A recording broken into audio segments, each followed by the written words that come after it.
안녕하세요. 전쟁에 대한 다양한 주제로 이야기해보는 전쟁도서관 시작하겠습니다. 이번 주제는 독일군 군의 헤르만 게링 강화기갑사단에 대해 알아보겠습니다. 독일군 기갑부대가 굉음을 울리며 적진을 향해 질주합니다. 그런데 뭔가 이상하네요. 이 친구들 입고 있는 복장이 공군?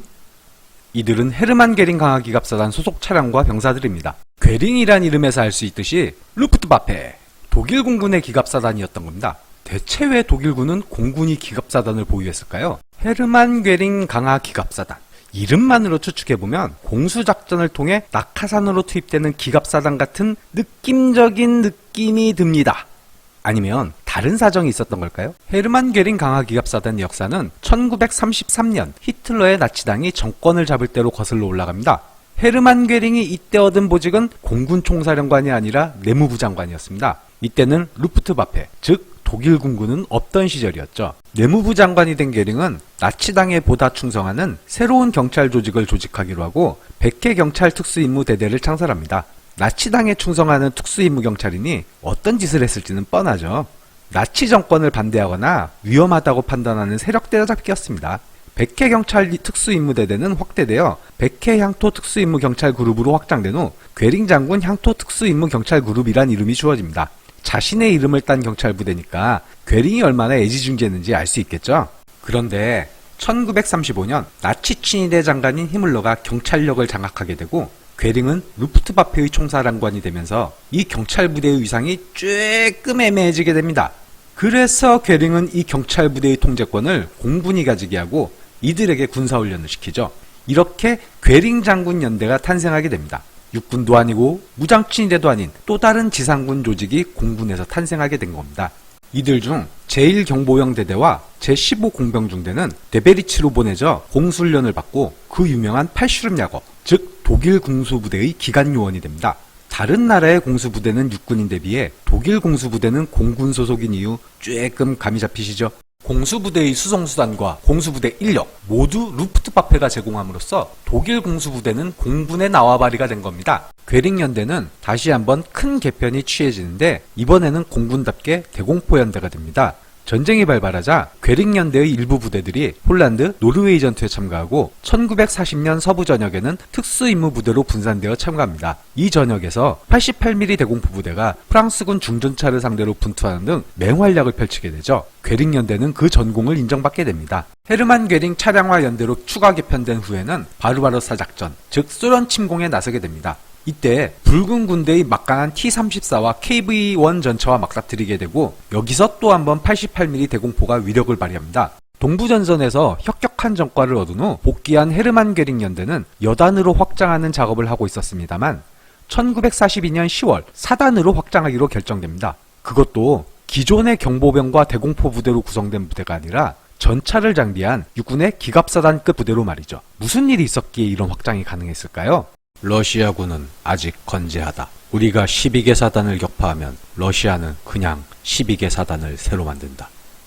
1941년 8월 11일 독일 육군 참모총장 할더. 소련은 1941년에만 수백만 명의 병력을 상실하지만 믿기지 않는 동원 능력을 발휘해 독일군을 압박하고 있었습니다. 불길했던 할더의 예감은 모스크바 전투에서 패함으로써 적중하게 되죠. 바르바로사 작전 기간 중에만 독일군의 인명 손실은 전사장자를 모두 포함해 77만 5천 명에 달하였습니다. 과거 폴란드, 서부 전역, 발칸 반도에서 입었던 손실과는 비교할 수 없는 수치였죠. 전쟁 전부터 잘 갖춰져 있던 동원체제, 감정적인 애국심, 그리고 풍부한 인력을 바탕으로 소련군은 계속 싸움을 걸어오는데 독일 육군은 벌써부터 징집할 인력이 부족해지고 있었습니다. 병사와 장비가 갈려나가는 동부전선의 소모를 견디지 못한 독일 육군은 공군의 잉여 인력을 육군으로 이관해달라고 요청합니다만 괴링은 생각이 달랐던 게 20에서 25만 명의 공군 인력을 활용하여 22개 공군 야전 사단을 편성하고 공군의 통제하에 두되 육군의 지휘를 받게 하자고 합니다. 이런 헛소리가 당시엔 그럴싸하게 들렸던 게 바로 선례가 있었기 때문이었습니다. 1942년 초 독일 글라이더 강화연대 지휘관인 마인델 소장과 그 참모들은 병력이 너무 부족해서 공군 지상요원들로 임시보병사단을 꾸립니다. 일명 마인델 사단이었죠. 이 급조사단은 노련한 공수부대 지휘관들의 지휘를 받아 의외의 활약을 펼쳐 전선 붕괴를 막는 데 기여했습니다. 결국 괴링의 의견이 채택되어 공군 야전사단 편성이 결정되게 되죠. 사실 사단이라고 하기엔 조금은 민망한 수준이었습니다. 사단마다 조금씩 다르지만 2개 보병대대로 편성된 보병연대 2개, 그리고 여기에 포병 1개 대대와 기타 지원 부대들이 붙은 소소한 사단이었던 겁니다. 비슷한 시기 창설된 독일 육군 제20파 사단인 65보병사단과 비교해도 상당히 전력이 딸린다는 게 느껴지시죠? 게다가 비교 대상인 65사단은 병력과 장비 부족으로 간편된 부대였습니다. 기존 보병사단들과 비교하면 그 격차는 더 커지게 되죠. 그나마 공군 야전사단의 장점은 공군답게 88mm 대공포 1개 포대를 보유했다는 점입니다. 또한 육군과 달리 차량화가 더 잘 되어 있었습니다. 당시 독일 육군 보병사단은 차량이 부족해서 마차를 이용해야 했던 상황이었거든요. 그리고 지급받은 개인 장비들이 새 거였다는 정도? 독일 공군 행정보급관들은 인심이 아주 후했나 보네요. 이렇게 공군 지상군이 기정사실화되는 분위기였기에 헤르만 괴링의 군대는 기갑사단 편성이 가능했던 겁니다. 기갑사단으로 개편 중 악화되던 북아프리카 전선으로 보내져 분전을 합니다만 결국 탈출한 일부 핵심 요원들을 제외하고 항복하게 됩니다. 그리고 핵심 요원들과 추가적으로 모은 병력 및 장비로 드디어 1943년 6월 시실리에서 기갑사단 편성을 완료하게 되죠. 2개 전차대대와 1개 돌격포 대대로 구성된 전차연대를 보유한 명실상부한 기갑사단, 공군의 기갑사단인 헤르만 괴링 기갑사단이 탄생한 겁니다. 특이한 건 대공포 연대 시절의 전통을 이어받아 1개 대공포 연대를 보유한 점이 괴링사단의 특징이라고 할 수 있겠네요. 그런데 아직 이름이 밋밋하네요. 명색이 공군의 기갑사단인데 좀 특별하게 이름을 붙여도 되지 않을까요?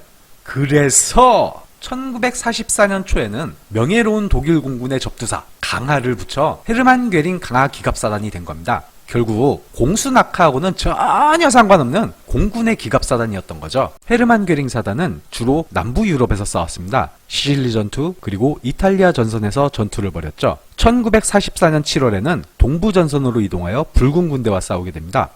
동부전선, 왠지 엘리트 부대의 무덤으로 딱 맞는 장소 아닐까요? 1944년 10월에는 마지막 확대 개편이 이루어지는데 헤르만 괴링 강하 기갑군단으로 확장됩니다. 제1 헤르만 괴링 강하 기갑사단과 제2 헤르만 괴링 강하 기갑사단을 예하사단으로 두게 되죠. 이런 확장에도 불구하고 결국에는 1945년 5월 독일이 항복하면서 소련군에게 행복하게 됩니다. 앞에 설명했던 공군 야전사단들은 어떻게 됐냐고요? 헤르만 괴링 사단이나 공수부대 같이 역전의 용사들로 편성된 부대들이랑 지상전 경험이 부족한 장교, 병사, 부실한 전투 장비, 게다가 규모도 정규사단 절반 사이즈는 약체 부대가 동부전선의 지옥을 견딜 수 있을 리가 없죠. 1943년 소련군과의 전투에서 대부분 와해되고 육군의 정규사단에 흡수되는 신세가 됩니다. 괴링의 공군은 크게 4종류의 지상전투 부대를 가지고 있었습니다. 대공포 부대는 대공방어라는 공군의 임무를 위해 탄생했지만 전차 위협에 대항하기 위해 지상전에 적극 참가했죠. 공수부대는 서부 전역의 공수작전을 통해 명성을 쌓았지만 크레타 공수작전에서 큰 희생을 치른 후 공수작전을 하지 못하고 보병부대처럼 사용되었습니다. 육군의 병력 부족을 메꾸기 위해 창설됐던 공군 야전사단은 대실패를 겪으면서 육군에 통합되어 버립니다. 그리고 괴링의 친이 되었던 헤르만 괴링 기갑사단은 처음엔 경찰부대로, 대공포부대로, 그리고 기갑사단으로, 나중에는 기갑군단으로 확대되었죠. 나치 히틀러는 자신이 거느린 조직이 서로 경쟁하는 걸 좋아했습니다. 적자 생존의 원칙에 따라 서로 경쟁해야 강해질 수 있다고 생각했고, 또 그렇게 되면 자신의 절대 권력을 더 강화할 수 있다고 생각했죠. 서로 경쟁하다가 의견이 안 맞을 때 짠! 하고 자신이 멋지게 나서서 중재할 수 있을 테니까요. 이런 히틀러의 의도가 무장 친위대나 헤르만 괴링 사단이 등장할 수 있었던 배경 아닐까요? 육군을 견제하기 위한 장치로서 말이죠. 지금까지 전쟁도서관이었습니다. 다음에 찾아뵙도록 하겠습니다. 감사합니다.